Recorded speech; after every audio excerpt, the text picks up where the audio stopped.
Good morning, everyone. I'm going live. Oh my God. Good morning. I am live across my normal platforms. As I said, I was going live last night, and I feel awful, which is why I'm live later than earlier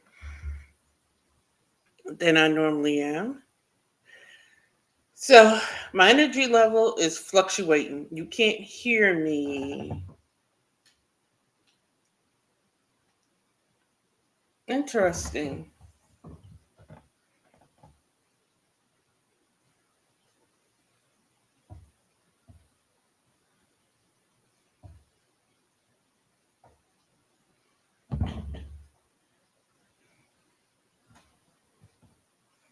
Can you hear me now?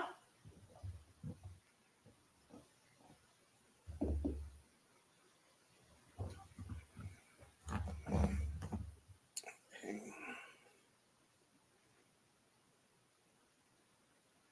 do you think you have to do to get disinherited out of your parents' will?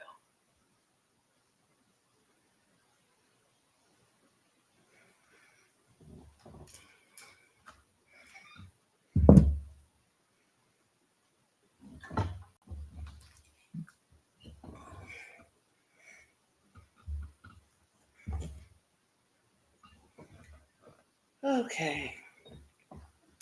I'm sorry, I'm trying to get my live stream together on this other platform.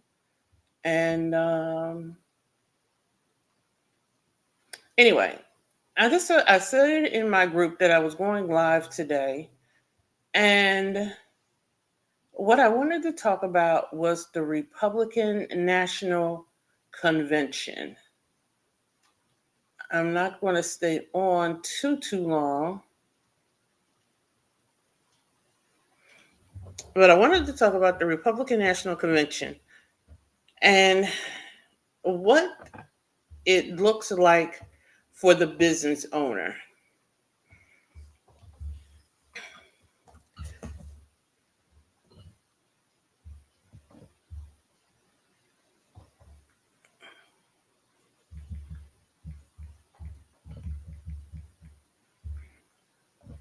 There we go. So, once again, when I do these lives, I'm not speaking from a political perspective. And when I do, I say it flat out that it's a political point. This morning, what I'm simply talking about is what the RNC, what they're talking about, and how it affects businesses. The, pretty much. Last night, we heard from the vice presidential candidate, JD Vance. I have not looked into him beyond the speech he gave last night, so I don't know anything about him. I do know some things about the platform that Trump is running under, and just some things that have been said over the first 3 nights of the RNC. Now, I'm also doing this type of recap live for the Democratic Convention, which is in a couple of weeks. Keep that in mind. And point blank, period, as business owners, as business establishers, as business founders, decision makers, and leaders, we need to be aware of how the stances they're taking may or may not affect our businesses. And then on top of that, we need to look at how it affects contracting. You know, so let's start there and keep working forward. There isn't Now, I'm not surprised by the focus on the border. Okay. I'm not surprised by the focus on the border. The border issue is not a surprise to me. So if Trump was to get another term, I see him resurrecting the border wall. What does that look like for businesses? Agriculturally, there are people who are going to argue that it hurts agriculture. I don't know. I think that's more fear mongering than anything else. There are some, let me retract that.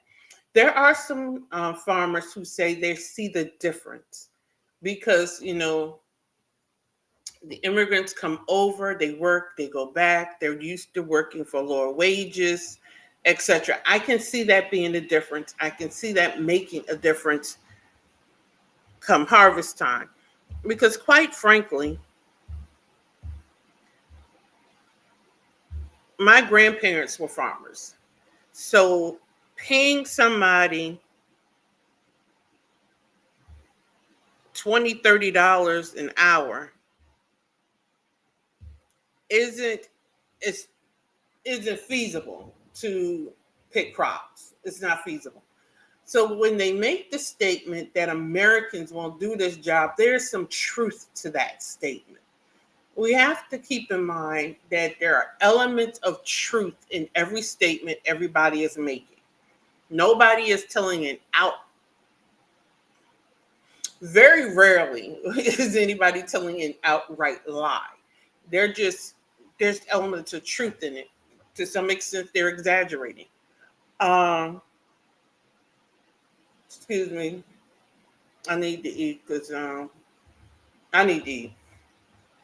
So what I'm saying is the resurrection of the wall. I see it hitting the border areas hard. Now there are ways around that though. Get your migrant workers passes. You pretty much know who they are. You get them passes so that they plant crops, they can come across the border the way they're supposed to. There are easy fixes or relatively easy fixes to these problems if people just want to put forth a solution. So one of the things is for migrant workers who come over to pick crops and then go back, you're a farmer, just get them a temporary, it's not a visa. It's something that allows them to cross the border to work on your farm and then go back home, which is what most of the migrant workers are doing. They're just getting caught in the trap with the illegals, and that's different. That was also something that was talked about at the RNC. They were talking about illegals coming across the border. Um, our whole immigration policy. Now, no matter how you fall in the fray about who could have done what, it's simply put, both parties are full of nonsense when it comes to that issue because they could have passed a bill to address immigration if the problem was the port or the extras that was added to the bill, the reason the bill didn't get passed. I read it a long time ago. I don't remember details in it, but there was a whole lot of spending attached to the immigration bill. I wouldn't have voted for it either. I don't care because a lot of the attachments had nothing to do with immigration. It was a way to get pet projects passed on the backs of the immigration bill so they could say, see, you really wasn't serious about immigration. And that is something that Congress does, both sides of it. They do. They want to get something passed that normally wouldn't pass. They attach it as a rider to a more prominent or more popular bill. Most people only listen to the headlines.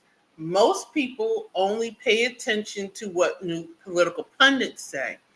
They're not really reading the bills, and they don't realize that a lot of times when they go through committees, there are these riders, this common vernacular is called pork added to it. That has nothing to do with the bill. I believe the last one I saw, they attached spending for overseas, I can't remember the name of the country right now, to that bill. That's one of the reasons why it didn't pass. Now, what does sending money to fight somebody else's war have to do with immigration in our country? Nothing. It shouldn't have been added, but it was. So there was a lot of discussion around that. Um, don't get hyped up by the smoke and mirrors by either side. You need to just stay clear, focused, and say, as a business founder, how does this affect me? And this is how it affects you. You have to weed through the noise. Now, should Trump receive a second term, like I said, the resurrection of the wall, I actually see Homeland Security offering and issuing a lot more contracts. Should he win? To be honest, I see Secret Service doing an overhaul. If you do leadership training, I would be pitching to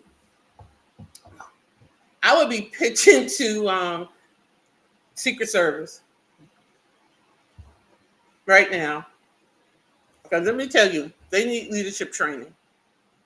Somebody is going to come out with somebody's going to be the sacrificial lamb. They already know this. With some sort of, so there's no need of anybody pretending like there isn't going to be a sacrificial lamb.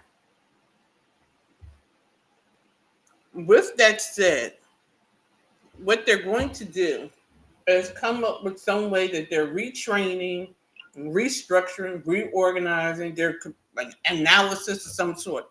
If you do any of that type of work, you should be pitching to Secret Service right now. Department of, I keep telling y'all, when y'all say y'all want to work with the government, stop with these vague terms and learn who the government is. Homeland Security is another agency I would be pitching to. There's another agency I would be pitching to for the same reasons. We have the election coming up. Security is of utmost importance. If you have a security firm, you should be pitching to that. I'm going to go here. How many of you know that you could have submitted an RFP to work at both conventions?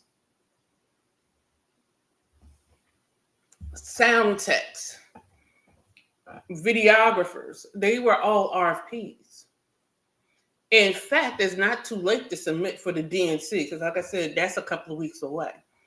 But how many of you are aware that those were RFPs that you could have submitted for? Most people don't. And most people are so attached to their political affiliations that they're missing out on opportunities. But I'm going to go back to the highlights. Yeah. The Republican National Convention, the Democratic National Convention always issues RFPs. Always. I'm going to go here. Outside of the convention, each agency issues RFPs for various types of services. So anytime the RNC performs something or anytime the DNC performs something, there is usually an RFP attached to it. So, yeah. So that was a missed opportunity for those who could have worked the RNC, but you still have the opportunity, especially if you're a photographer. I'm still feeling shaky, and in all honesty, I'm still feeling shaky, but I got up. I said I was going to do this live, and I got up and did this live. I rescheduled an interview that I had for today to be a speaker at an event. And I'm going to send you an email, Keisha, so we can get you back on the books. So Whew. Now, all things go the way I want to go. I want it to go. I want to attend both conventions the next time they have one because I want the behind the scenes. I don't want to listen to political pundits. I just want to be behind the scenes so I can do my live stream to give you the business perspective because there's so much of people telling you what you should think until that's a problem. In my book, that's a problem. If you're a business founder, nobody should be telling you what to think. I'm also thinking I am going live election night, and am going live the night of the swearing in, and I always go live the State of the Union. What I believe I'm going to do is host an in-person live. Now, for all of you who want to be in the room in person, it's going to be a fee attached to it because I'm going to cater the event. And we're going to do a live discussion of what's being said and how does that affect you as a business founder. It's not a political conversation. It's a business founder's conversation. Now, one of the things I found out was that Trump's plan, Trump intends to, and I believe he's speaking tonight. Trump intends plan is to get rid of income tax and replace it with a tariff. What a lot of people don't realize is income tax is new. Income tax did not always exist in our country. So for people to say we've never, you don't know history, for people to say it won't work, you don't know history. We ran that way up until the early 1900s. I it was some income tax was supposed to be temporary. I don't want to give out the wrong dates, but the early 1900s is when income tax was introduced. So this country ran off of tariffs for a very long time. And although they're saying that there will be a price increase, it would be a price increase on imported foods because that's the only thing that the tariff would apply to.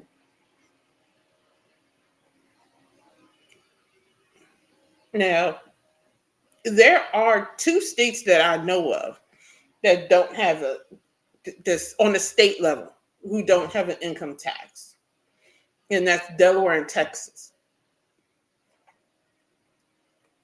Matter of fact, Delaware doesn't have a tax, don't even have sales tax. They have their revenue comes in through DMV. I grew up in Delaware. There it comes through DMV.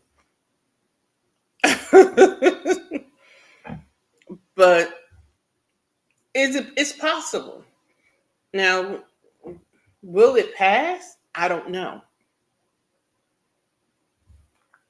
You're talking about the dismantling of a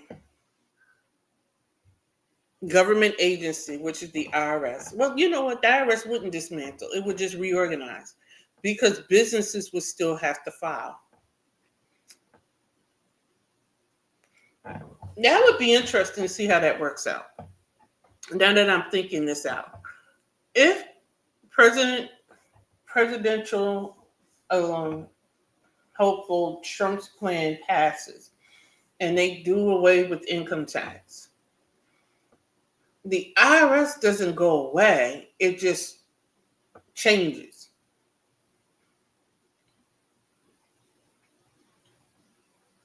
Their structure changes. They would shrink in size.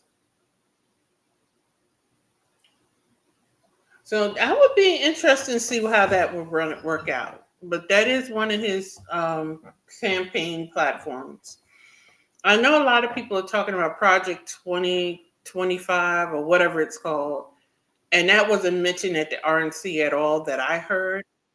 That isn't a official platform for Trump or the RNC. That's something that they come out with every year and every election year, and it's basically a conservative wish list. Just like there's a Democratic version of it as well. I just can't remember what it's called. So just stay focused. What else did I think was remarkable? Now,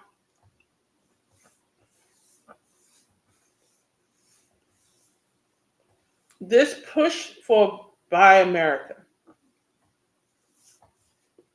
To be honest, if I had an ad agency, I would be pitching my services.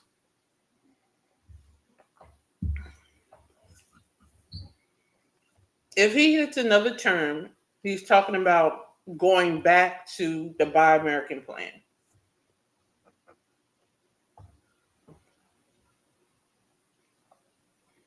which goes hand in hand with the tariff um, plan.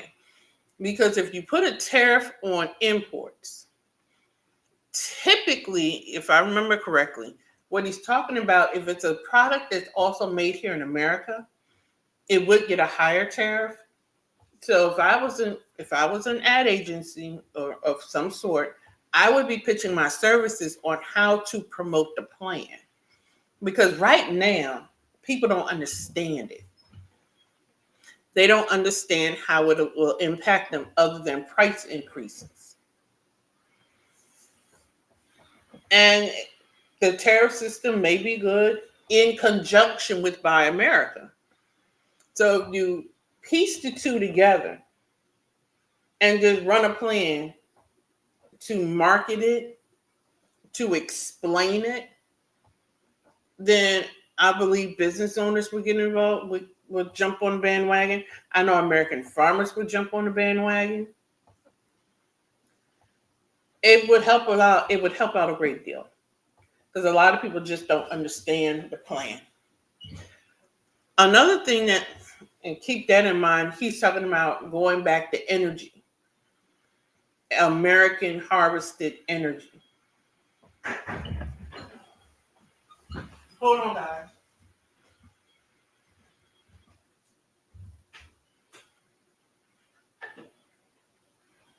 Who is it?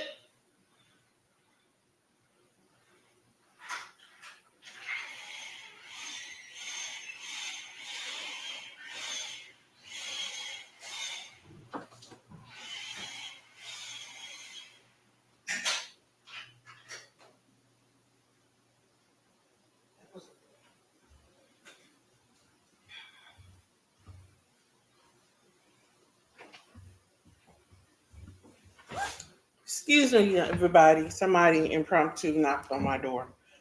Um,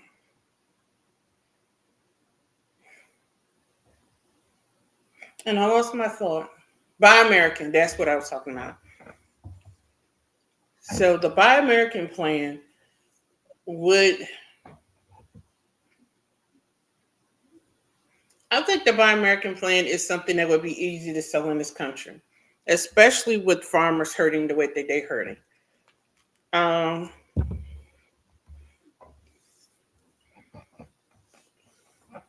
so I would see in a second Trump term a contracts coming out with Border Patrol. I see an opportunity for leadership training and organizational analysis with Secret Service, quite frankly, the FBI and DOJ.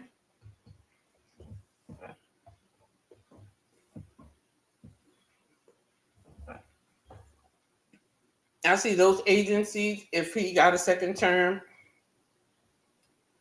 doing a lot of that.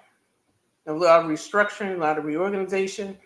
The IRS is going to go through some sort of transformation in an event he should win. Because whether or not he gets rid of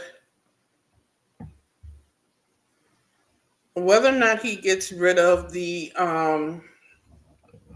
he's able to get rid of income tax or not, I see the IRS restructuring under his term. So we'll see what goes on tonight and what he says. I'll, excuse me, go live during my regular time, 7:30 a.m. Eastern Standard Time, to talk about my analysis of his speech. I keep prefacing it with this.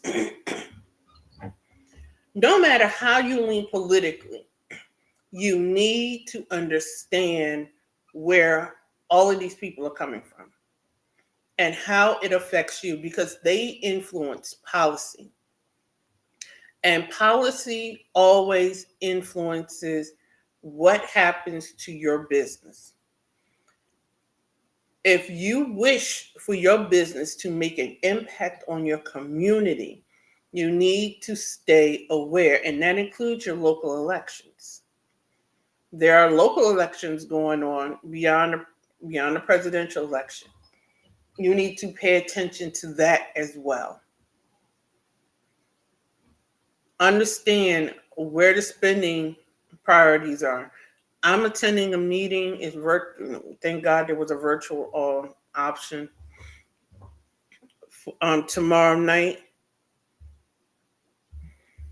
to talk about some of the contracting goals that they have here in my city.